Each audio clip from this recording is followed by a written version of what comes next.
Welcome to Magnolia Clubhouse Radio. We are located in University Circle in Cleveland, Ohio. Our mission at Magnolia Clubhouse is to ensure that people who live with mental illness are respected co-workers, neighbors, and friends. Magnolia Clubhouse is a place where I can be myself. Magnolia Clubhouse is a place where I can spend time with positive people and do meaningful work. Magnolia Clubhouse is a safe place for me and second home. Magnolia Clubhouse is an incredibly supportive, safe environment for me to venture back into the job market after 15 years. Magnolia Clubhouse Radio is produced by the members and staff at Magnolia Clubhouse. The purpose of this monthly podcast is to open a dialogue and share with the general public our thoughts and feelings about the topic of mental health. We hope to do our part in ending stigma. Let's join today's conversation. Hi, I'm Tiffany, and I would like to welcome you to Magnolia Clubhouse Radio and the first episode of Magnolia Clubhouse Official Podcast. Magnolia Clubhouse is a community of support for adults living with mental illness located in the University Circle community in Cleveland, Ohio. Magnolia Clubhouse was established in 2004 and is the successor to Cleveland's Hill House, founded in 1961, a pioneer in the field of psychiatric rehabilitation. Our organization is based on the Clubhouse model and is one of more than 300 clubhouses worldwide accredited by Clubhouse International. Magnolia Clubhouse is open Monday through Friday, 8 a.m. to 4:30 p.m. with some special weekend events for the members. That's right, at Magnolia Clubhouse, we are not clients or patients. We are called members, and each one of us is essential in the day-to-day running of the clubhouse. For today's topic, we want to talk with some of our members about an issue that affects our community. If you haven't figured it out yet, I am myself a member of Magnolia Clubhouse. The question we'll be discussing comes from one of our members. So I just wanted to share part of my story from being at the clubhouse. I haven't told a lot of my friends and family that I have a mental illness, but I've made some great friends at the clubhouse who've been through what similar things to what I've been through, and it's great to have their support. And I know if I were to ever tell my other friends and family that I had a mental illness, that I would have that support from the staff and the members at the clubhouse, and that feels really good. Within our community, we wanted to know how members dealt with the delicate situation that affects us all at some point in our lives, and that is how we tell others that we have a mental illness. Let's listen to 3 members' stories who I interviewed about this topic. We have Ron Robinson here today. How are you today, Ron? I'm fine. Okay. Tell us about your mental illness and when you were diagnosed. Well, I've been diagnosed with an emotional disorder and schizoaffective disorder, which is pretty much just schizophrenia. But the psychiatrist who diagnosed me, if I had to think about it, I was diagnosed in Metro when I was a kid, like maybe 11 or 12. At the time, my parents didn't know what mental illnesses were. They just thought it was, you seeking attention. So it wasn't until my mother took me to a psychiatrist for the first time, and she told me what it was. And, and that's when they, back then, when I was that age, they was putting kids on Ritalin for everything. Yeah. So. How did you let your family and friends know about your diagnosis? Well, I've always been a starlet in my family, I guess. I've always been extra, as certain people would say. But in my family, I was always the one child you couldn't leave unattended for long. Either that, or I was always the one child that you knew something was going to be interesting when I was around, or at least that's what my mother always put it. I was the one child. I couldn't sit still. I was always fidgety. I was just constantly moving. My family, growing up, my family always thought I was crazy. I got labeled as crazy like from the get go. You know, it was a it was a stigma and a it was a stigma, and I want to say damaging it was a damaging cloud that followed me in my family. I was treated like less than because of my mental illness by my family. So, to them they always knew. They just they just treated me like I was, like I was an invalid or something, like I didn't have a mind of my own. Okay, how did you feel or respond internally? How did it affect you? As a kid, I lashed out. I acted out. I mean, I was always getting into trouble. I had a lot of anger issues. I had to really learn how to cope with everything because before my diagnosis and my family, a butt whooping was all you could expect for, all your acts of acting out. My family didn't really care too much about, the science behind it. They saw it as, oh, okay, you want to act out? Okay, well, we have a cure for that. And my mother and my father's cure for that was just, as they say in The Color Purple, a good sound beating. But then they realized as I got older that wasn't working because it didn't phase me anymore. Like they realized that it just made me act out more. It really didn't help, and it really didn't start until my mother. Well, until both my mother and my father were drug addicts. Um, my mother left my father, and my mother went and got clean. Then she came and got custody of us, and that's when I really started to understand, my diagnosis. I was put in St. Luke's psychiatric hospital for 8 months. Um, because at this time in my life, it was a very dark time for me. I was always angry, and compile that with discovering a new diagnosis and being a teenager and having raging hormones. I tried to kill myself. I used to go lay out in the middle of traffic and, just out in the middle of the day, just go lay out in the middle of traffic, and hope for someone to run me down or, because I was always told I wasn't good enough. I was never going to amount to anything. And, when you have a mental illness, and people tell you something enough times, you start to believe it. Mm-hmm. When you've been abused and you've been around, alcohol and drugs through your relatives, and you've seen your relatives in and out of jail, that kind of, as a child, it weighs on you. And I know my parents did the best that they could.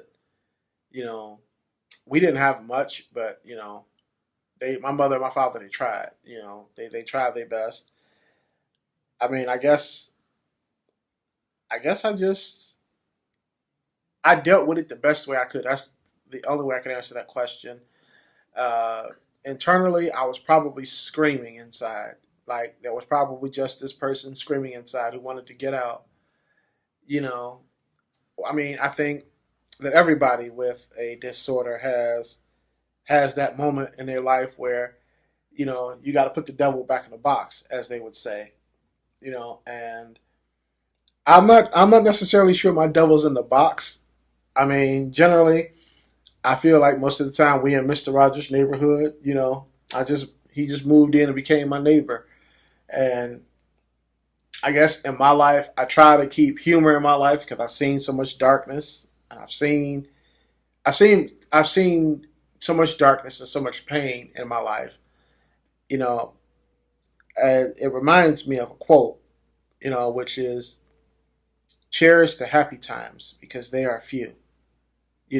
But learn from your losses because they are many. And I've had a lot of losses and a lot of setbacks in my life. But, one thing through it all,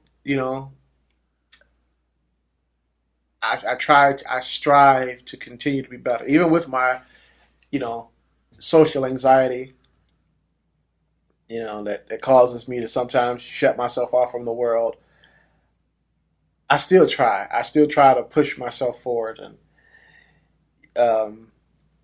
yeah, I guess that's my answer to your question. Okay. What advice would you give a newly diagnosed person about communicating to others about their mental illness?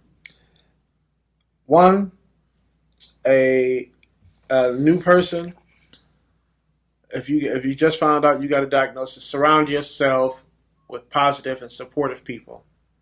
Surround yourself with people that want only the best for you, and make sure that you work with your doctor.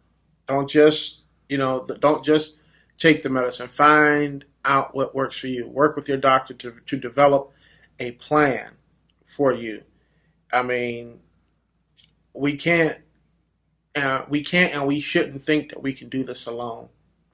It's it's hard being diagnosed with anything, but being diagnosed with a mental illness comes with its own unique set of challenges and problems.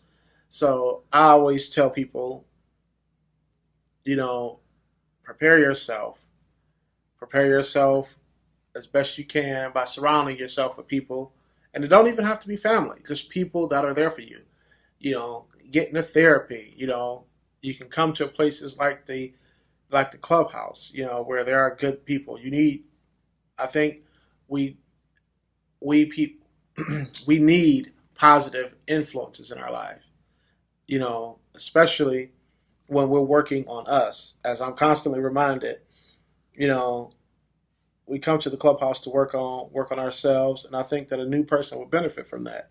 I'm constantly working on me, and would I would recommend and I would suggest to anybody that you surround yourself not only with positive people, but you surround yourself with honest people, not someone that's not going to sugarcoat it for you, because sugarcoating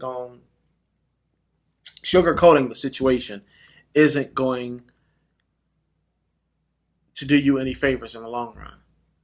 But you also want somebody there that's going to advocate for you and somebody that's going to fight for you.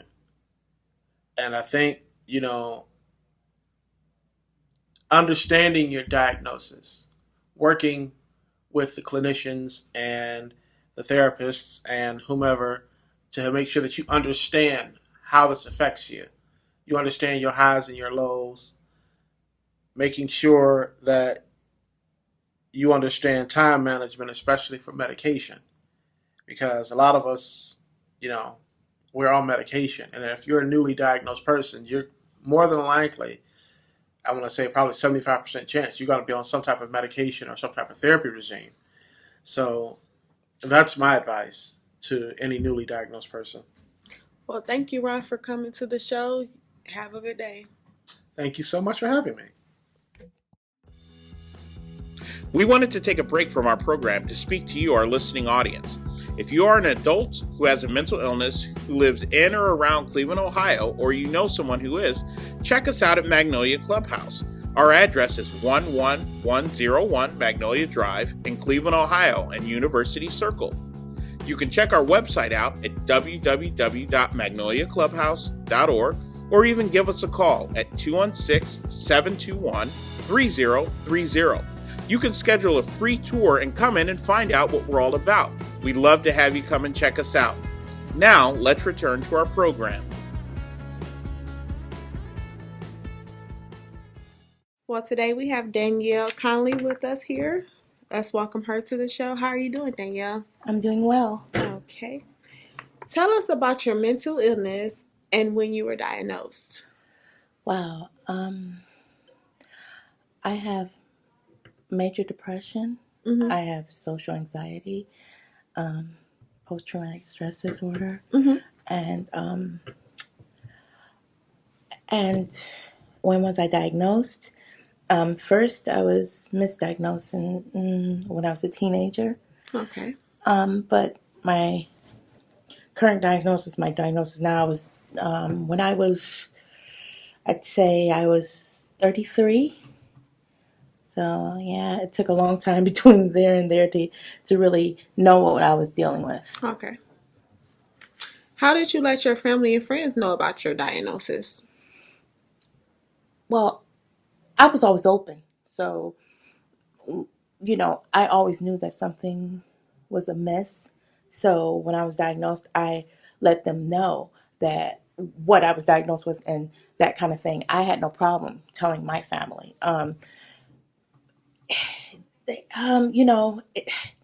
Because I have mental illness in my family, some undiagnosed and some diagnosed. Mm-hmm. But I was always open and I let them know.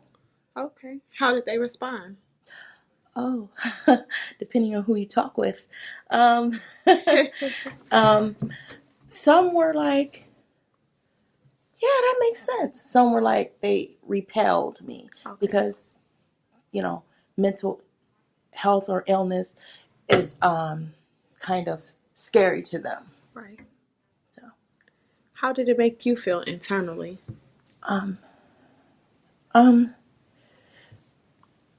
Ambivalent. I was relieved that I was diagnosed and had the right diagnosis, but also I was afraid because I would be stigmatized and kind of ostracized, Okay, So, I get it. Yeah. Okay, what advice would you give a newly diagnosed person about communicating to others their mental illness? To that it's nothing to be ashamed of. We're all human and we all are different, and to try to lay it out there so maybe people can better help or you can better help someone. That's how I feel. By me telling my illness, I was better to help someone. So, that's how I feel about it. Well, thank you for coming to the show today. Thank you for having me. We'd like to welcome Tim Damon to the show. How are you doing, Tim? Pretty good, thanks. Okay. Tell us about your mental illness and when you were diagnosed. Well, I have what used to be called manic depressive affective disorder, and they changed the nomenclature. Now it's bipolar affect. I actually prefer the earlier one because it's more descriptive. Okay. I first started having symptoms in 1976, but I was not correctly diagnosed until 6 years later. And during that time, I had 3 suicide attempts that ended me up in the hospital. Okay. How did you let your family and friends know about your diagnosis? Oh, that's interesting. I was brought up in a very conservative background across all spectrums, politically, theologically, whatever. Mm-hmm. And mental illness was not really acknowledged as such. I mean, my mother had manic depressive affect, and she was either not diagnosed or underdiagnosed, but it wasn't talked about at all. My younger brother, Jonathan, is 7 years younger than I am, and shortly after he was born, my mom was suffering from severe postpartum depression, and she was hospitalized at a psychiatric institute. Mm-hmm. And when I asked, where's Mom? The only response I got was, well, she's not feeling well, and she'll be back when she's better. Wow. So it just, was not dealt with. Mm-hmm. And I was, at the time I started experiencing symptoms of clinical depression, I was a student at Bob Jones University in Greenville, South Carolina. And I cannot think of any other location that would be worse than that particular one. Because, again, it's right wing, the whole mental health thing. I went to see a counselor because I was having suicidal ideation, whatever. And I told him, look, I'm taking 20 credits of stuff like nuclear physics, linear algebra matrix theory, calculus. I can't think properly. I can't focus. My mom is dying of cancer. I'm having suicidal ideation. And this counselor, air quotes, told me, well, your problem is that you're riddled with pride and self-pity. You just need to do things for other people and you'll be okay. Wow. And so a week or so after that, I went into the chemistry lab and took enough arsenic trioxide to kill several people, and I ended up being expelled from school for a suicide attempt. Okay. And I really didn't get any proper psychiatric medical treatment for another 6 years. Okay. How did they respond when you told them? Well, again, this was something that, kind of got tiptoed around about. I mean, it was my mother's illness was never really discussed. Okay. I about 18 months after I was diagnosed in the spring, summer of '82, I transferred my credits to Case Western Reserve University, and I did a degree in biochemistry, and then I was doing research at the medical school at CWRU for about 5 years. And during that period of time, I've got 4 siblings, one of whom has an affective disorder. But we would usually get together, as a family, toward the last couple weeks of December. Mm-hmm. And so one year, I was in the lab and I printed out a number of papers dealing with research stuff on affective disorders, and I took it home, mm-hmm. and I just wanted to sit down and talk about it. And the amount of resistance that I got was massive. Nobody, it's just like a wall went up. And my oldest sister, who was also diagnosed with an affective disorder, and things got a little bit better after that happened, because it was like, oh, well, it's not just, Tim being, Mm-hmm. And her stepfather tried to mediate, to get, and it's like, it was just a wall. Nobody wanted to touch it. And it was probably 10, 15 years before it, kind of got around to the point where, hey, this is, a definite medical, genetically transmitted illness. Tim's not a bad person. He has an illness. And that took a long time, and I absorbed an incredible amount of negative energy, which it still affects me to some extent. So how did it make you feel internally going through? How did what make me feel internally? When you told there's a lot of stuff. Well, as opposed to like when it goes back to your diagnosis and you telling your family and how they respond, how did it affect you internally? That's kind of hard to quantify, because it's not like I got diagnosed and I told my family and we all, it didn't happen that way. The question, I might not be able to answer that question. The question I can answer is, how did I feel when I found out I had a mental illness? Okay, because all this stuff was going on. Mm-hmm. I didn't know, whatever. I moved back to Cleveland in 1980. I was born here. My family moved to South Bend, Indiana when I was 3. And I moved back, and in the back of my mind was kind of like, man, I don't know what's going on with me, but please, God, don't let it happen during this move, because mm-hmm. I couldn't handle that. So I moved back here. And so when I was finally diagnosed, we had a name. You put a name to it. Once you know something, know it's going to have a name to it, then you can deal with it. And I think for the next 10 years, I kind of operated on the axiom that knowledge is power.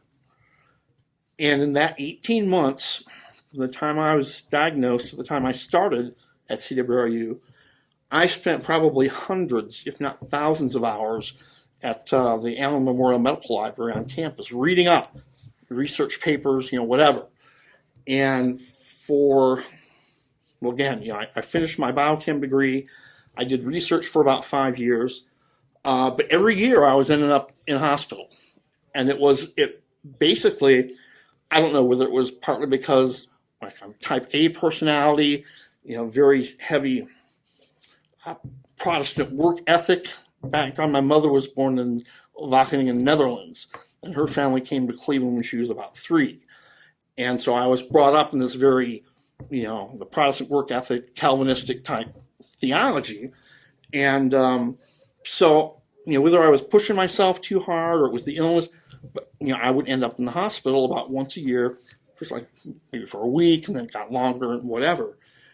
But toward the end of that 5 years, I had a period where I was just in the hospital for a long time, and I had to leave research. I just couldn't do it anymore. Mm-hmm. And I guess at that point, I stopped thinking that knowledge was power, and it was kind of like, well, we'll see what happens, because I just couldn't. You can't control it.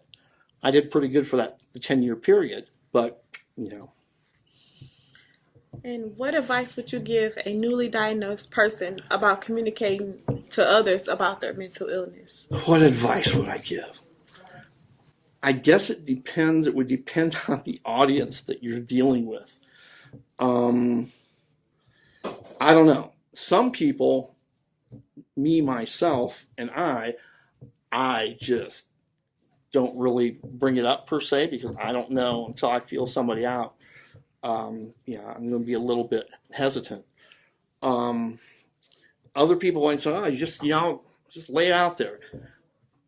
I really don't know what kind of advice I would give. I mean, I would probably ask, what kind of, support background, what's their family like, their friends, whatever. Because it's just, some people can be ignorant and or cruel. And so it's just, I would, I can't give a, blanket answer for anybody. I would have to say, look, tell me a little bit about, the people that you're thinking about telling, and I'll give you my gut reaction. But I don't think that's a question that's going to have the same answer for everybody. Okay, well, thank you for coming to the show today. Thanks for talking with me. Have a good day. You too. At Magnolia Clubhouse, we have a safe, judgment-free community for our members to participate in while on the road to recovery. Everyone's mental health journey is different and all are welcome. We would like to thank our members for sharing their stories on this month's show. See you next month. Thank you for taking time out of your day to listen to this podcast, which was produced by the members and staff of Magnolia Clubhouse. You can learn more about us by going to magnoliaclubhouse.org. Join us next month for another conversation about mental health.